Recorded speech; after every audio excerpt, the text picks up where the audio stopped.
Good morning, everyone. So wonderful to see so many people online this morning joining us for this talk with Suzie Whitfield. I'm just going to start with a very brief introduction before I hand you over to the amazing Suzie. So I would like to begin by acknowledging the traditional owners of the land on which we meet today, which for me is the Larrakia people. I would also like to pay my respects to elders past and present. I acknowledge the profound impact of domestic violence on individuals, families, and the wider community. I support initiatives aimed at preventing domestic and family violence and creating a space where everyone feels safe and supported. Finally, I wish to acknowledge that we all come from different places and have different circumstances. I respect and welcome our collective differences, and I strive to create a space where all voices are heard and valued, and where everyone feels comfortable in engaging and participating. And I hope you'll join with me in that today. I will ask that you turn off the microphones for today's session, but note that we will have an opportunity for questions at the end, so we'd be loving you to turn them on at that point in time. And I also ask that you turn on your videos if you can. I know some of you will be eating your breakfast and drinking your coffee, but I'm sure that Suzie will really appreciate seeing your beautiful smiling faces today. Please note that today's session will be recorded. We have our first Mind Your Melon check-in session this Thursday, the 6th of August from 11 till 11:45 Australian Central Standard Time. We will again be joined by Suzie Whitfield, who will share her insights into mental health resilience. And I think that's going to be an amazing session if you can join us. On Friday, the 14th of August, we'll be joined by Ruth Marchek-Greaves, who's giving a session on One Health. And I think that will be a really good one for all of those people with an interest in that particular area.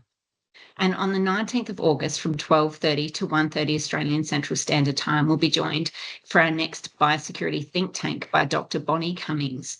And Bonnie's going to talk about approaches to effective engagement with remote communities and in particular Indigenous communities. So one not to be missed for those of you with an interest in that particular area. Now, if you are interested in any of those upcoming events, please check out the What's On site for Animoco, at the Animoco website. And if you're not on our email distribution list and you would like to be, please don't hesitate to shoot me an email and we'll sign you up. There will be a survey at the end of today's session. We're particularly interested in your feedback on the session. So if you can spend 1 or 2 minutes filling out the survey, we'd be really grateful. And now, without any more ado, I'm going to hand over to Suzie Whitfield. Now, Suzie is a performance coach, a workplace trainer, and is a passionate explorer of human potential. For more than a decade, she's worked with people from all walks of life, from senior executives in global organisations, Olympic athletes to Netflix actors, neurodivergent thinkers, emerging leaders, and local community members, all united by one thing, a desire to discover what they are truly capable of. So on that note, I'm going to welcome Suzie. Now, if you'll just give us a moment, I just need to swap the screen over and then I can hand you to Suzie.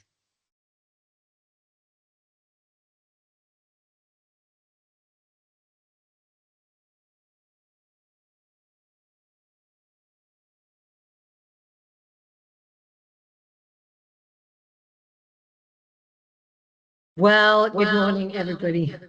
Oh, I've got an echo now. Okay, let's see. How's that? I need to put on mute. Are we echoing still? I think hearing my voice once is probably enough. You don't need to hear it twice. It sounds like you're going to have enough of me this week. Oh, it's such a privilege to be back up in Darwin. And for those of you that may be nursing hangovers from the I think it was the Cup, I don't know if any of you are up there. I hope you've got strong coffees. So Anne's given you a bit of info in me. I think to dive in, I also really, before we start, want to acknowledge where we sit today. I'm just trying to move my slides on for some reason. It's not working. Is that move? So I just really want to acknowledge where we are and that I am currently on the land of the Larrakia people. And having lived up in Darwin for nearly 10 years, I feel so privileged to be back up here, to be back up at this land, and to really acknowledge all traditional custodians of the country and the connection to land, sea, and community, and pay our and my respects to elders past, present, and emerging, and extend my respects to all Aboriginals and Torres Strait Island people today. Whew, my words. Maybe I'm the one that needs a strong coffee. So I am super excited to talk to you about my 3 life hacks to thriving. I have been privileged enough to work with some insane humans.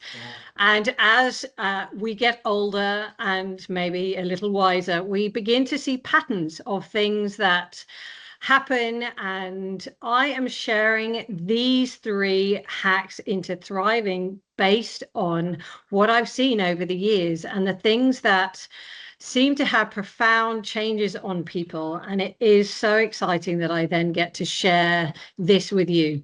Now, this presentation comes with a bit of a warning. I am beyond passionate about what I am sharing with you guys today. And I probably could talk for days on each of the hacks. So I am trying wherever possible to keep this nice and short and concise and give you things that you can then take away with you immediately. I'd love you to challenge in your thoughts. I'd love you to ask me questions. I'm open to anything. I am brilliantly imperfect.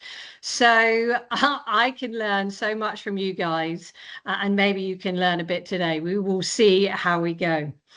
The other warning that comes here is today we've got the ability to have a chat box. And in my experience, the best way to get time out of a presentation is truly to get your brain engaged. So I will be asking you questions. I will be holding moments of pause for you guys to actually think. And for those that feel brave enough, courageous enough, and want to share your thoughts, I would absolutely love any input in the chat box. Strongly encourage it. Please know that there will never be any judgment from me, just pure curiosity and admiration that you are brave enough to share what comes into your mind. So with that involved, let's dive in. So the very first question that I have for you, we're talking about the 3 life hacks to thriving. So I guess the big word that comes out there and the question on the screen is, what does thriving really mean to you? Because it could have different meanings to each one of you. We've got about 75 of you on the line now, so you could all have totally different definitions. Have you actually sat and thought what thriving means to you? I'd love you just to spend a minute thinking. If you've got pen and paper in front of you, write it down. If you're daring, put it in the chat box. What does thriving mean to you? Monique, we've got the first person dropping something in the chat box. I love it. Living my passion. Great.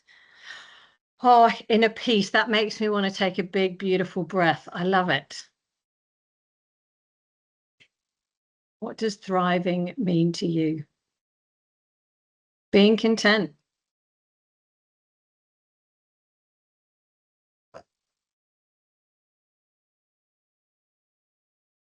Yeah, I love that. More than just managing and getting through, but actually enjoying. Engaging with life. And the presentation. Well done. Feeling. Moving forward, doing things, calm and connected. Achievement of dreams. Beautiful. And maybe it's the steps, the steps towards those dreams is the achievement, right? I love it. Not being overwhelmed. And Fiona, if you're not overwhelmed, what are you? Love it. Living life to the fullest. Thank you so much, guys, for being so involved so early on in the piece. I'm really, really loving this. So you can imagine that I've had a bit of time thinking about what thriving means. And I also want to be really honest and tell you that I'm not good with those rose tinted glasses, because I do believe that we have days where we can thrive differently. I am always hopeful, and I believe that we have the capacity to thrive always. But some days we are going to thrive better than other days. I love a good analogy. And so the analogy that I have come up with for thriving is one of this Chinese art form. I don't know if any of you have come across it. Kintsugi is what it's called. And so to me, thriving, when we live life, we can come in all forms. We could be a bowl, we could be a plate. We actually could be at some point a broken bowl on the floor. And I know some days I may feel like a broken plate on the floor. And to me, thriving is being able to be in all these forms and having the tools to then be able to be strong enough to find, if you are that broken plate on the floor, to find the strength to work out what kind of glue you want to use to then slowly but surely stick yourself back together. And then be okay to stick yourself back together and love the imperfections and even become stronger because of your imperfections in that bowl that you now become. And maybe even you might have shattered as a bowl, and as you stick yourself together, you might actually decide that you want to become a plate or a saucer or something totally different.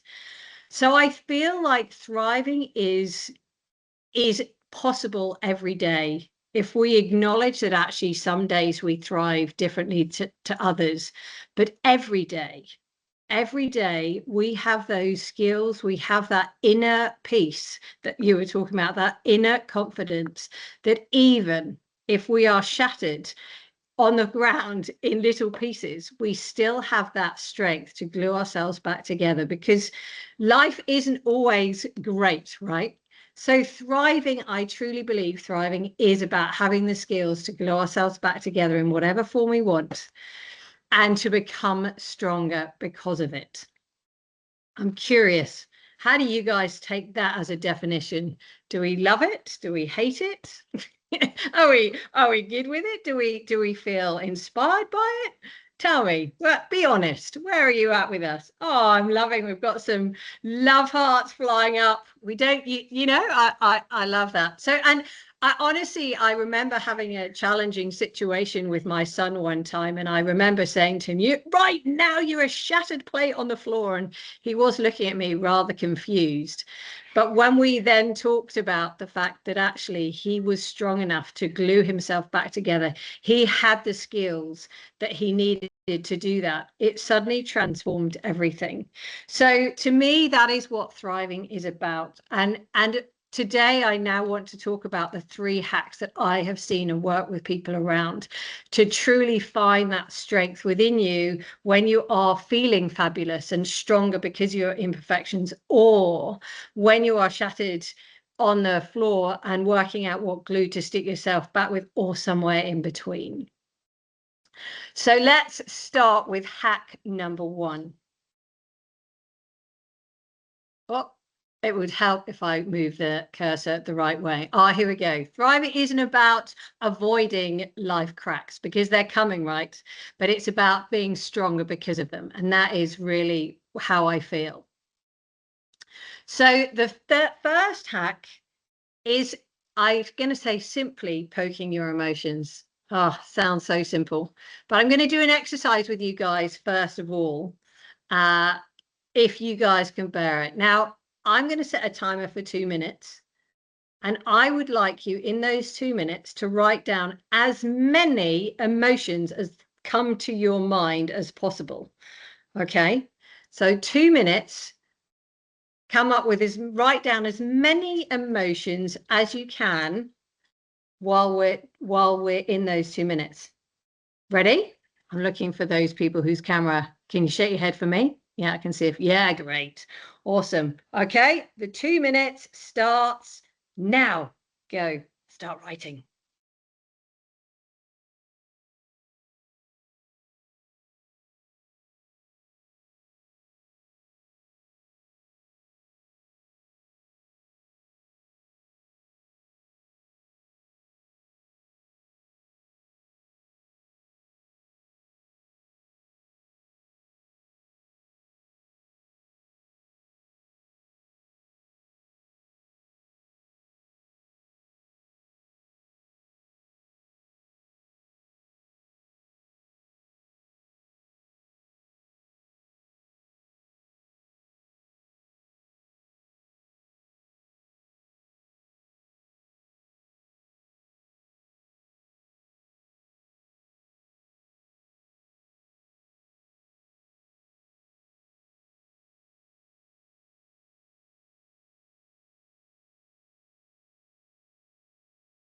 Okay, that's halfway. Good news is you've got that whole time again. Keep going. I know you've got more in you.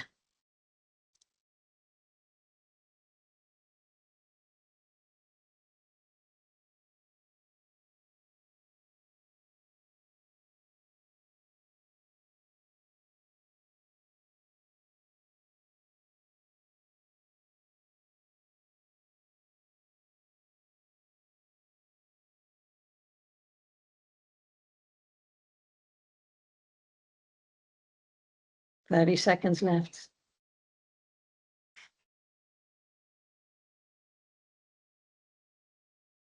Too early in the morning to write down emotions.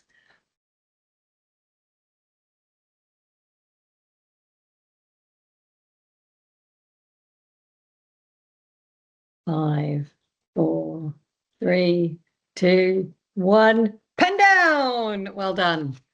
Well done. So I'm really curious. Write your number in the chat box if you can. Where are we at? Let's see how we've done. How many emotions do you manage to name in 2 minutes? I love that. Oh, 11 and 10. That's great. Or maybe there's 2 of you, Fiona, in that room. 6 to 19. Yeah, a real mix. I love it. Monique the face. Great. Oh, it's coming in thick and fast. Well done. And remember, there's no judgment here. This is just curiosity. And sometimes when you put on the spot, everything goes blank, right? So that was kind of unfair. So imagine if I wasn't putting you on the spot, how many more you would come out with. So if you're interested, I've done this exercise many times before, and it feels like the average in 2 minutes is around 15. And actually looking at everything that's coming out here, I feel like we'd probably have a team average of around 15.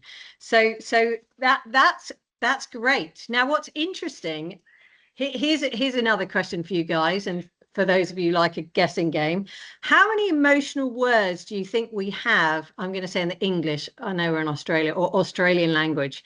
How many emotional words do you think we have accessible to us in the Australian language of ours, or English language? You know, I'm a good pommy, so we have to, good kings. How many reckon? Anybody? 38. Anybody got any more? 100 plus. But you know, yeah, it's getting higher. I like it. Keep it going higher. We have up to 2,000 emotional words available to us in the English language. Isn't that amazing? I'm like, and in our language, yeah, I know, I'm loving those smiley faces. It's kind of gobsmacking, right? In the Arabian language and Japanese, they have another 2,000. They had 4,000 emotional words in their vocabulary. So our emotional number count is pretty low. I think that's really amazing when you actually come and think. And yet in 2 minutes, we on average can name 15. So let me talk to you a little bit about emotions then and the facts. Research shows, and I think on a given day it will be quite different, but research shows the average person has around 400 moments in a day where they will experience some level of emotion, right? Now, emotions love not being talked about. Emotions are like bubbles, hence the bubbles on the screen. This is how and the less we talk about them, the more the bubble grows. Because of our heritage, and I can go into that another time, we favor, and the bubbles definitely favor the negative emotions. I imagine you guys probably understand that negative emotions tend to outweigh the positive emotions, and they tend to get bigger and bigger in our system. So you can imagine if you have around 400 emotions in a day, and quite a few of them are negative, and we never talk about them, and they get bigger and bigger. We know that that's quite a lot of emotion that we're carrying around in our body during the day, right? And then you can imagine these negative emotions cause complete havoc to our logical brain and our rational being.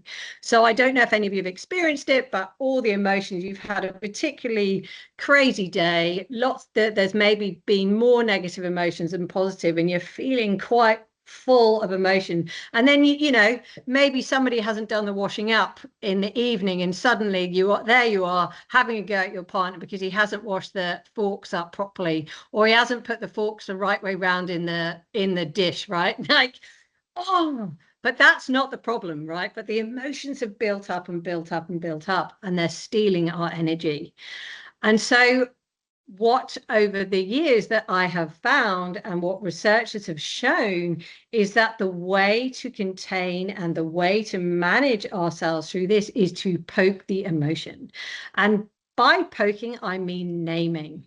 So the more we can name emotions, the more the bubbles will just kind of like, you know, like a balloon. Maybe I won't do that again. But, you know, like that's what happens when you name an emotion, because emotions don't like being talked about. And when you do talk about them, they dissipate. Now, we live in a society where slowly but surely, I think the younger generation are much more able to talk about emotions, but it has been traditionally, especially in the English culture, not good to talk about emotions. But now there is quite a lot of evidence to show that the more vocabulary we have, the more able we are to name the greater number of emotions, the better our mental health is. So I am going to strongly encourage you and have a play with this. There is find the people that you feel safe with. And in those moments where there is an emotion, start naming them. I'm feeling really happy today because I've got so many people engaging already in this presentation, and I'm feeling the energy from you guys from wherever you are. That's how I feel, like you're fueling my excitement. Lots of emotions in there. That's how I'm feeling.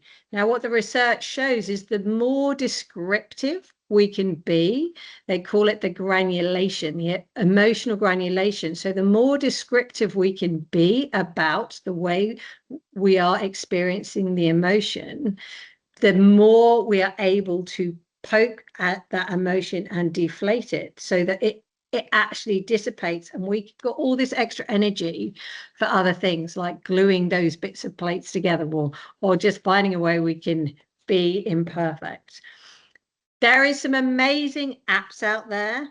How we feel, I'll share the app at the end, which gives you some really brilliant moments to help you talk about them, name them, choose different things, and just looking at those emotions, it really helps.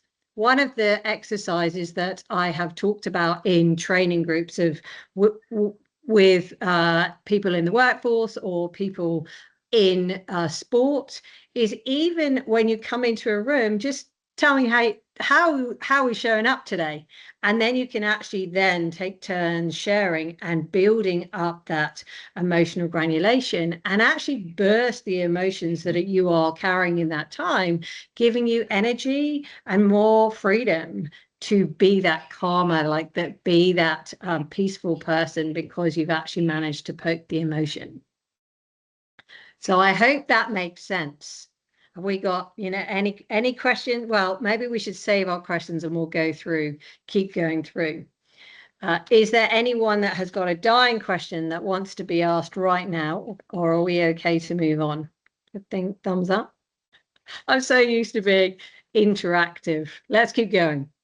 So that's hack number 1. Oh, thanks for the thumbs up there. Hack number 1. So hack number 2 is being the boss of your thoughts. We are not our thoughts, even though sometimes it very much feels like we are. We very much are the creators of our thoughts. And these thoughts really create what happens next. They are the thoughts that we feed our brain is in our body to keep us safe. And so when we feed our brain thoughts, one of its main tasks then is to prove that that thought is right, because that is what's going to make us feel safe. So whatever thought we choose to give it is what then the brain percolates around to try and prove that we are right. And then that then creates all sorts of havoc in our world. I keep pressing the wrong button. Sorry, guys. So we have the power to choose a thought, even though this feels really difficult. We right now, you can be subconsciously choosing to go, oh, this presentation rocks. Or you might be going, oh God, is she finished yet? Do I need to stay online? You know, you have that capability to choose. But what happens is we have a tendency to get into the same circuitry and habit. So I'm going to choose an example. So maths. I love maths, but I know, and I've come across many clients who find numbers and maths really challenging. So recently I worked with a client who was saying, she said, but I'm terrible at maths. So she says that, and I have no doubts that she said that many, many times in her life. And every time her brain goes back and searches her various aspects of the brain to work out and find an example of, where she was bad at maths. So then that example comes into her brain and she goes, yeah, so I am bad at maths. So every time numbers come up, that thought comes in, you feel that you're bad at maths, so then you kind of block off and say, I can't do this. And so your brain then you know what happens to you, you kind of your confidence goes, and the chances are you can't. Now, what's really interesting and sometimes feels a bit fake is you can swap that. So with this particular client, and she had quite a few budgets that she had to work through in her new role. And she was really challenged by that because of her previous, her belief that she was bad at maths and what she was telling herself in her head. So we played with the idea of just swapping her thoughts. Well, so what if you said that you actually were okay with numbers? I'm okay with numbers. And she goes, but that doesn't feel real. And I'm like, okay, that's fine, but let's just play with it. So hold the thoughts lightly and play with it. And what happened was when she said, oh, I can do numbers. And I said, okay, so what happens in your brain when you do numbers? Well, suddenly she said, well, I can feel myself searching for an instance where I could do numbers okay. And I said, so what have you come up with? She goes, oh, there was that one time when actually I managed to sort out the budget and we got it right. And I'm like, oh, awesome. So actually, what are you saying? Oh, I suppose I'm not so bad with numbers. And so she's changing that thought, which is then changing the direction of the brain navigation, which is beginning to change your neural pathway and your habit towards your thinking. Not that easy to do, right? Just a bit like my thinking about pressing the wrong button to move forward. So our thoughts come from our memories and our experiences. And obviously our brain, we're scanning to prove ourselves right. And as I said, our brain is following instructions. Now, I think what's really interesting is that although our thoughts impact our emotions and behaviors, and I'll talk about that a bit more in a minute, we can only have one thought at a time. So the great thing to know about that is if you notice that you're having a thought that isn't actually serving you, like this client, I'm no good at maths. Well, that's not helping her when she's trying to navigate budgets. In fact, it's having quite the opposite. When you pause and you notice that the thought is not actually helping you, because you only have one thought at a time, you can stack a new thought on the current thought, which actually negates the old thought, right? Like it just pushes it down. So it is about playing a little bit of a game with yourself initially. If you haven't got a coach who's peppering you with that questions, what other things could you think about? And we'll talk through a tool in a minute to help you navigate this, because the first real trick is just to pause and notice. Actually, I'm having a thought that I could be the boss of that isn't serving me. Like, if that is the one thing you can do, then that is an amazing first step, because I have met so many people who don't even realize that they can control their own thoughts. I even had a conversation with my husband recently, talking to him about this presentation, and he did say to me then, but of course I can't control my thoughts. So we all have it. It's not easy. There are so many things that feel like they come subconsciously. We've built into our habit and our neural pathways, but we have got the power to change them. And it gives you so much awesome shift if you can stop and pause and notice. As I said, it takes practice. It's not easy, but you can do it, because what happens is, so often we've created habits. So we've got neural pathways in our brain, and I call them neuro highways, because we've done it so many times at this beautiful highway that the thought just shoots on through. But with every neural highway next to it, there is a neural dirt track, and that is for the new thought. And if you start entering that dirt track, the neural dirt track, trying to change that thought, suddenly and eventually, after keep practicing, that dirt track will change to a highway. So I'm going to take you through an example of this to help you understand a bit more.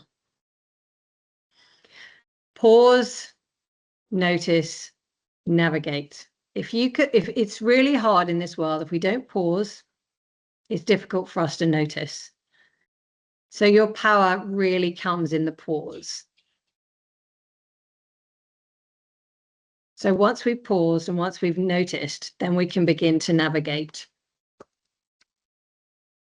So some of you may well have come across this CBT triangle. It's one of the most researched pieces or toolkits really in the psychology tool bag.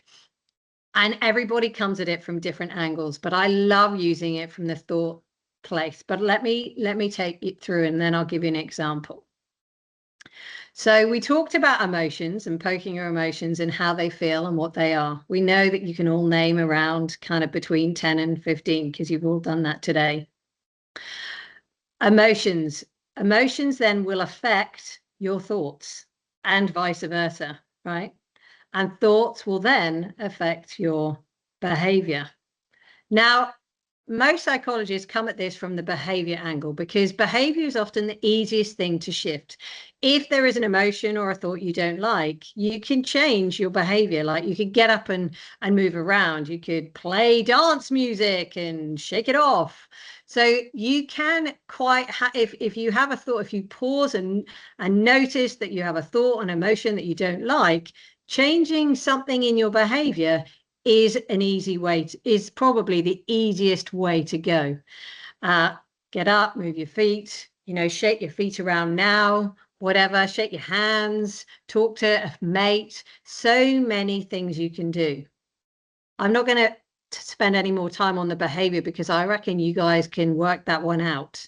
What I am going to talk about is shifting your thoughts, because that's what we're talking about, being the boss of your thoughts. I want you guys just to think about, pause for a moment. You've given yourself this gift of this hour in this presentation. I was going to say, amazing presentation, right? Let me just, might as well put it out there. That's my thoughts, right? You can choose your own. You've given yourself this gift of pausing. Have a think about a moment or a thought that you may have that actually is not serving you right now. And then with that thought in mind, maybe play out, as I'm going through this example, how it's relevant to you, how you could shift it for you, how it shows up for you. Okay? Because I think you could feel this really valuable. And if I have time at the end and somebody wants me to try, help them navigate that, we can talk about this at the end in questioning if there is time. So I had this this group session with a group of swimmers recently, and I love this particular exercise with them. And this particular girl has given me full permission to share this because it was so, yeah, she was incredible. So I asked the group in the room. So again, just like I've asked you, is there an emotion? Is there anything negative you think about when you're in this swimming, when you're competing? And up all the hands went. Pretty much every single person put their hand up, and I was like, okay, great. This is awesome because we can make a shift, right? I love that. So then I asked them, anybody, keep your hand up if you're prepared to try out this tool. So this particular girl kept her hand up. And I said to her, so take me through, what is the negative thought you have in swimming? And she said, well, when I get to a swimming meet, I always think that I'm gonna flunk out and I'm not gonna do a great job. And I said, oh, that must feel hard. And she said, yeah, it happens when I'm literally walking towards the starter blocks. So I was going, okay, thank you for sharing. That's really brave. So now tell me, so that's the thought part of the triangle, right? That's the thought that she's telling herself. So then I said to her, so how does that make you feel? She said, do you know, it makes me feel like a dustbin truck or a bin, one of those big garbage trucks is driving past me and just unleashing all its rubbish into my belly. What an amazing analogy, but how awful for her. And I said, that sounds awful. She said, yeah, it makes me feel really sick. Now, this is uncomfortable work, right?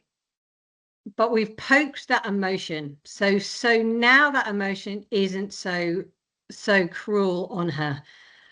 But I'm quite mean, and because I want to get past it awkward to get to this beautiful place of new thoughts. And I said, so how does that make you behave? And she said, you know, I feel like I want to be a snail crawling into my hole, into my shell. I want my shoulders are hunched over.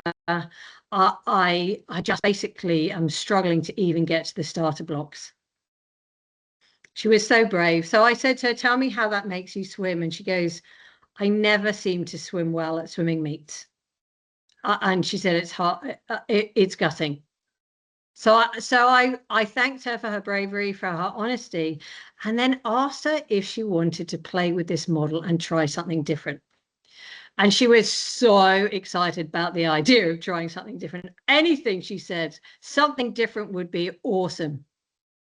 So I said, I want you to tread lightly now and just have a bit of playfulness and think about what it is that you would like to think about when you are at when you're walking out of the change rooms towards the starter blocks. And what she said to me was, well, I guess I could think that maybe, I won't do too bad. Maybe I could do my best. And I said, okay, so by not doing too bad, you're doing your best. And she goes, I think that's good. And so I said, so how does it feel now if you're saying to yourself, okay, I'm going to swim my best today? And she goes, yeah, actually that feels good. I'm going to swim my best today. Okay, so that's the new thought. Yeah, let's give that a try, she said. So I said, I just want you to imagine yourself now coming out the change rooms, thinking to yourself, I'm going to now do my best. So all we've done is change the thought. What are you feeling now? She looked at me with this enormous smile on my face, and I nearly burst in tears. I can feel emotion now. She goes, now the dolphins are coming and swimming in my belly with me. And then I'm like, and how does that feel? She said, it's exciting. And in that moment, I said, so how is your body behaving? She goes, I'm standing up, and for the first time, I'm being myself. And it was this incredible transformation. And I said, and how are you going to swim? She goes, I know I'm going to swim my best. After the session, she came up and gave me a big hug and said, I can't wait to try this out. I wanted to share this with you because all we did in that moment was just explore how we could change our thoughts, how it then impacts our emotions, and then it impacts our behaviors. And until you notice, until you actually get asked, what is that negative thought that is inspiring that emotion, that is inspiring that behavior, until you know what that is, it's impossible to shift and change. But when you do know, and you're prepared to be a bit bold and you're prepared to play, I love that, then there is things that you can do. So again, in the hack number 2, if nothing else, if you guys can just pause and notice that thought that comes out that doesn't serve you, that actually you think, meh, I don't like this one, and you are prepared to be a little playful, use those dolphins, get those dolphins out and just, what might they do? Something different, just play. Even if you're faking it, that whole faking it till you make it, this is where it really does work. She had the best swim of her career, the next swim she did. So it literally, that moment was really transformational for her. And all it took was me saying, what do you want to replace the thought with? And she did the rest. So these things do make a big difference. See how I can't help but getting super invested. So the passion and the privilege that I feel for people sharing these kind of stories is amazing. So that's hack number 2. Let's move on to hack number 3. The right way.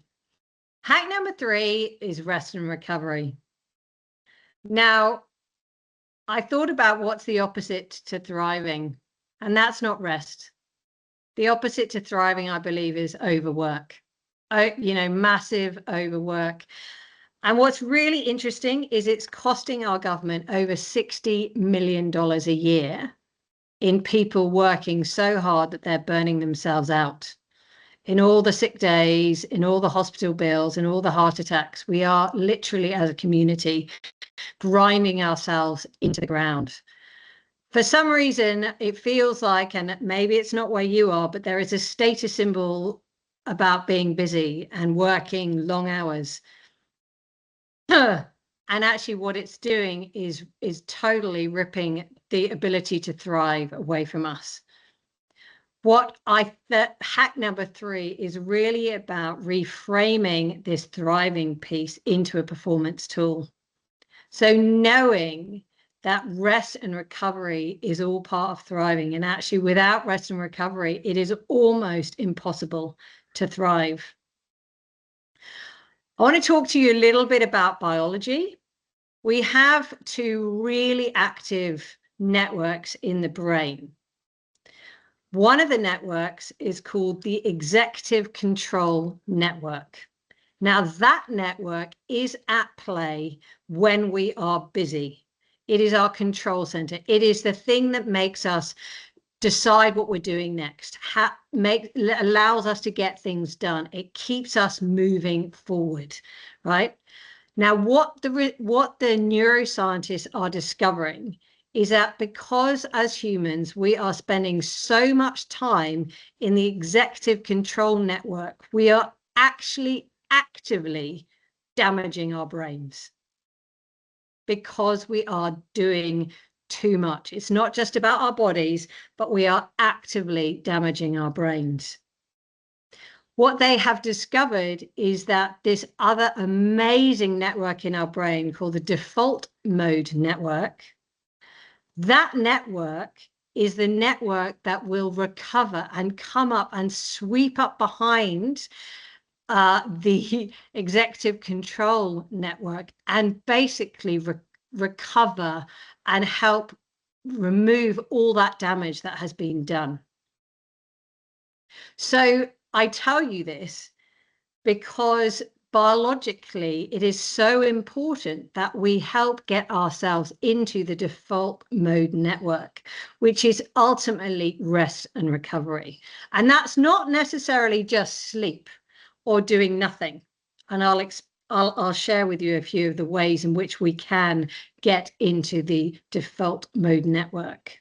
But when we are in that space, when we are allowing our brain to be in the default mode network, we are actively restoring the brain. We are sparking new ideas. And maybe, you know, I'm sure some of you have had moments where maybe you're in the shower or you just wake up in the morning and suddenly this amazing idea comes to you. Maybe you're walking on the beach, but it spires and you go, that's what I need to do next, right? In that moment before that idea came, then you're in the default mode network, because it's a space where all these amazing inspirational ideas, when they pop up, right? When we're in the default mode network, it supports our body and mind health. And here's the big kicker: it actually enables us to perform more effectively. So enabling rest and recovery and spending time in that default mode network actually helps us to thrive and perform more effectively. So what are a few things that we can do? Because quite often when I talk to people coaching, I'm like, so how do you rest and recover? And people are like, oh, I don't know. That's fair, because we spend so much time doing that. When somebody goes, well, how are you going to relax? Oh, I don't know. How am I going to do it? So here's a few ideas, and some of you may have a whole list, and that's awesome if you do. But here's a few things and suggestions of ways in which you can get into that default mode network. So one of the most researched ways, and I guess for me, this is my heart space, is getting into nature. There is a lot of research showing how nature really helps us to get into that default mode network space. So going and spending time among the trees, trees let off chemicals that when we breathe activates that part of our brain and starts actively healing, right? Trees. So they talk about tree bathing, or, you know, forest bathing, I think. Going to the ocean and looking at the blue of the ocean, they suggest that 40% we gain a 40% increase of health just by looking at the blue of the ocean, right? Feeling the grass on our feet, remembering that we can only have one thought at a time. So really just spending time looking at the trees, floating in the wind. There is some amazing research in hospital beds. Those people in hospital beds that can see trees and nature tend to be in their beds substantially less than those bedrooms without trees. So next time I go to hospital, I'll always be asking for a tree view. So I know I can recover faster, right? But nature has these incredible healing powers, and actually spending time being in nature and allowing our thoughts to literally clock into nature, listening to the birds. There's research showing that if you live in a village or a town where you can hear up to 14 different birds, then your mental health is going to be better than than those cities where you can't hear any birds. I love these research studies. There's so many crazy ones out there. So nature is a great place to start. I think combining this with nature is also a great one. Mind wandering is a superpower. So allowing your brain at times, when maybe not in a business meeting, maybe not in this training session, but when the time is appropriate, to literally have a coffee or to stop and sit on a chair at lunchtime and just wander. Let your brain surf off. Let it do what it needs to do. Go where it needs to go. I almost feel it's delicious when I walk onto the beach and I let myself just free. Give my brain permission. I often actively walk onto the beach and I say to my brain, Okay, you just go where you need to go. And it's like, who knows where I'm going to go? A holiday for my brain to take me wherever it needs to go. So having those moments where you can literally just wonder. Another like research, I love this. There is more research around this, but research shows mind wandering either just before you go to bed or giving yourself up to 10 to 20 minutes when you wake up just to let your brain, wander off and go. That's just love. I don't know. I'm now, if somebody's getting me up, I'm like, hold on. I need my 10 minutes of mind wandering before I get out of bed. Just let me. It's delicious. Like it is delicious, luxurious time for me before the day starts and before I can literally actively feel my brain shifting into that executive control network where off I go, pack lunches, kids on action, da da da. I'm sure you guys know what I'm talking about. Get into that, get their case packed, off to work. So having time in that, embracing sleep. And that doesn't mean just sleep at night. Those people that there's actually genetic genes for daytime nappers, sleep nappers. So those people that have that genetic gene find it easy to nap during the day. And daytime nappers apparently have brains that are a plum size bigger than those that don't nap during the day. And the napping can be about 10 to 15 minutes is all you need just to enable yourself to recover. If only we had beds at work. Maybe you guys do, I don't know. But embracing the sleep. A good bath before bed is often a great thing to do. I don't know, being up in the hot, you might need ice baths, but there we go.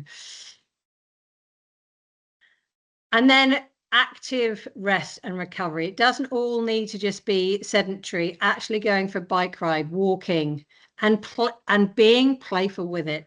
Rest can be around meeting up with a group of friends and just having fun, dancing on the dance floor, laughing your guts out with jokes that maybe only you and your mate understand. That's what I've been doing all weekend, going, this is so inappropriate. If anybody heard us talking like this, they'd probably disapprove, but we think it's hilarious, right? I'm sure you've all got friends like that. So having those moments when you can laugh, belly laugh, where you can be silly, where you play board games, those kind of things, that enables that executive control network to have a break and the default mode network to come in. So my third piece for you is have a think what your recipe is for rest and recovery, for that performance piece. What is your recipe for rest and recovery, knowing that to thrive, rest and recovery needs to be part of the recipe for you. And sometimes it's worth thinking, well, in a day, what can I do to rest and recover? In a week, in a year, or in a month, in a year? What are my recovery pieces in all of that? Iceland have just introduced a 4-day week, paying people the same. So 60% of the businesses do that. And apparently the performance level and output is exactly the same. Mental health is better. Amazing, because now people are getting more rest and recovery. Fascinating. So to sum up, I know, let's all move to Iceland. So to sum up my 3 life hacks and my challenges to you guys, your toolkit for thriving is poke your emotions, name them to tame them. Be that boss of your thoughts. Know that the thoughts you choose are what then create who you become and how you show up. It's not who you are, but you influence that by the thoughts. And rest and recovery is key to thriving. I can send you this as a link so you have it. And I've given you kind of challenges along the way to do that. Pausing is one of the key things so that you can notice. And in that pause, your default mode network be screaming, I'm here, I'm here. So I promised you a few resources. There is a brilliant app, and if you haven't come across it, to navigate emotions, How We Feel, that app is amazing. And there is some fun websites around coming up with finding new words for emotions. There is a wonderful book, The Happiness Trap, if you haven't had a look at it, that then talks a little bit more about the thoughts.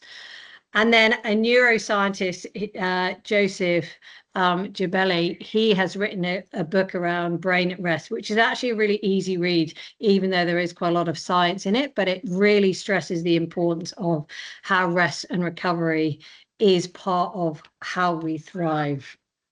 So we are now, look, I've only allowed 4 minutes for questions. I can be here a bit longer. If those of you want to duck off, please duck off. I literally, I'm so grateful for the energy that you guys are showing today and coming through, the responses, the engagement. It's been fabulous.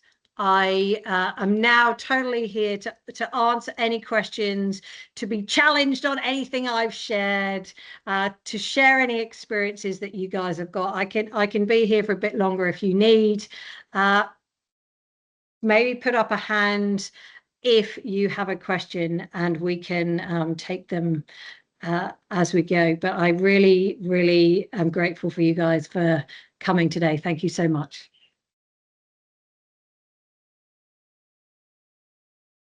I'm looking to see if we've got questions. If you want to ask a question in the chat box, please also do.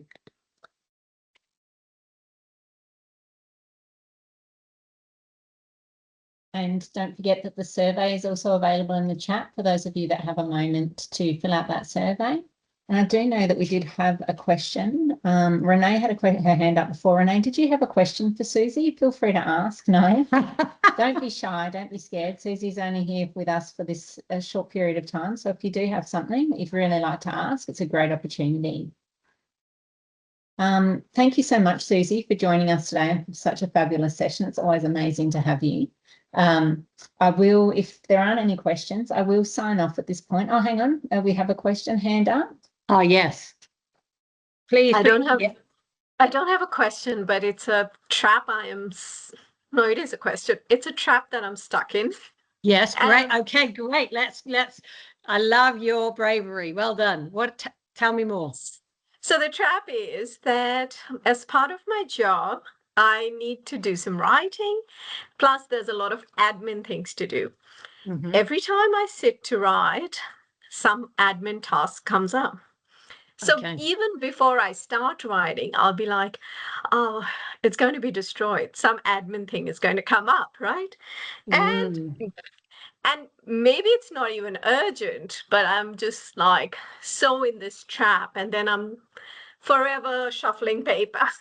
Do you know, what I absolutely love about your beautiful share is your awareness of what, so you're telling me that before you even get into your writing, you are saying to yourself, oh, I'm going to get distracted, something is going to come up. So you have this amazing part of your brain called the reticular activating system, and that is that part that then scans your environment. So what you basically fed your reticular activating system is this beautiful piece going, right, now look out for the admin task that's going to put me off my writing.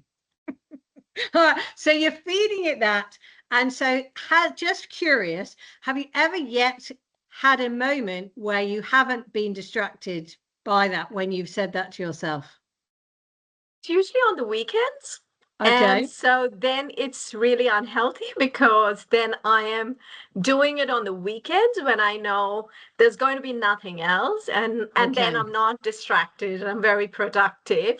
But that's not, I don't what like you want. that. I don't Okay, want so do brilliant. So let's look at what would you like to actually be happening? What would be a constructive thing for that part of your brain, your reticular activating system, to be looking out for? Oh, I don't know. I mean, I want to get out of the habit of writing on the weekend. So that's one thing I do know. And maybe do it on the weekday, and I can do it in a 2-hour block, right? Yeah. And even if there's an admin task waiting, it can wait, but I just compelled to go to it. Like, Okay, so what I'm hearing, if you don't mind me reflecting, I'm hearing actually what you really want. I want to spend 2 hours distraction free enjoying my writing. Okay, great. So something like, so I guess my question, so the next, when do you want to write next? After this okay, session. After this meeting. Okay, great. So if you were to change your thoughts to, what are you going to change your thoughts to? Well, just play.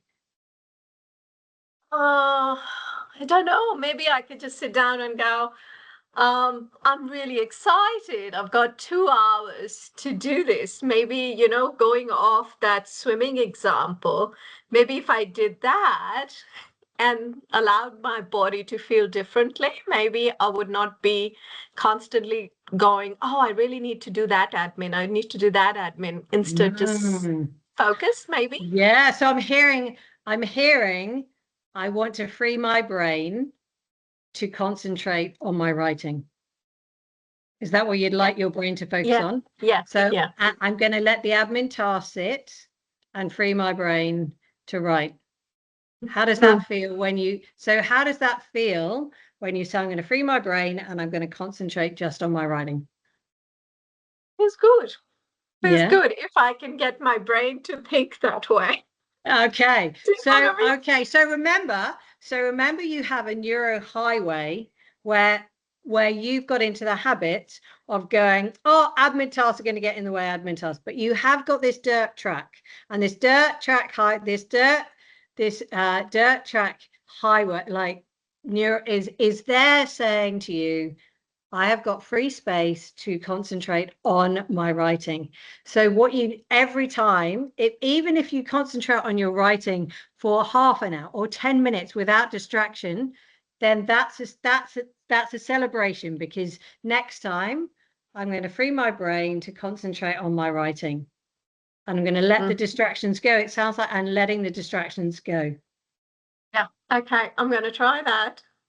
And then there's strategies around that, but that's the first step. So you paused and noticed, which is amazing. You named what the habit was, that the thoughts that were not working for you.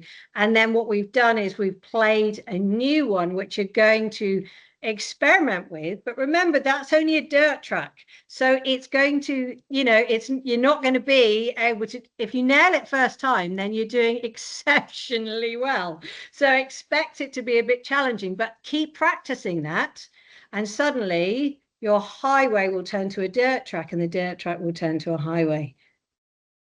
So I know you're going to have fun with your writing, and let everything else go for a while.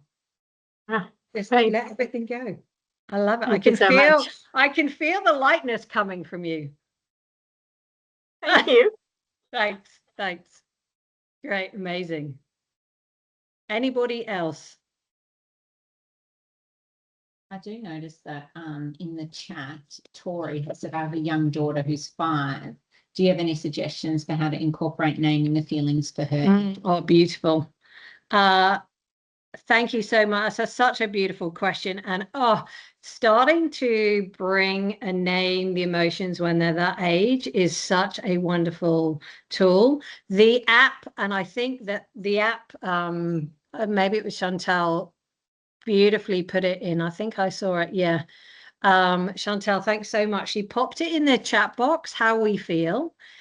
I would strongly recommend downloading that app. It is absolutely beautiful because it just pops up all these beautiful shapes, the colors. And actually then in the morning when your daughter comes down, you could start a morning ritual of choose from this cool list how you're feeling today or how you want to feel today.